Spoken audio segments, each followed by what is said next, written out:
বিগত কয়েকদিন ধরেই আমরা সোশ্যাল মিডিয়ার মধ্যে দেখছি বাংলাদেশের মধ্যে যে সমস্ত ঘটনা ঘটছে সেই সমস্ত ঘটনাগুলো।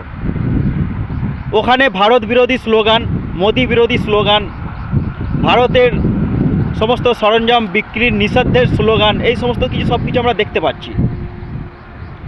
তো এই সমস্ত ঘটনাকে কেন্দ্র করে গতকালকে আমাদের ভারতবর্ষের পশ্চিমবঙ্গের বিরোধী দলনেতা শুভেন্দু অধিকারী বাংলাদেশ হাইকমিশনারে ডেপুটেশন দিতে গিয়েছিলেন। ডেপুটেশন দিতে যাওয়ার পর আমরা কি দেখলাম, আমাদের রাজ্যের দলদাস পুলিশ ওনাকে বাধা দেন। দেশ বিরোধী স্লোগান চলছে একটা দেশে, সেই দেশের হাইকমিশনার অফিসে গিয়ে ডেপুটেশন দেওয়া হবে, তার জন্য আমাদের দেশের পশ্চিমবঙ্গ রাজ্যের পুলিশ সেখানে বাধা দিচ্ছে। কীরকম দলদাস পুলিশ, তাহলে চিন্তা করে দেখুন যে এরা দেশকে কী নজরে দেখে। এরা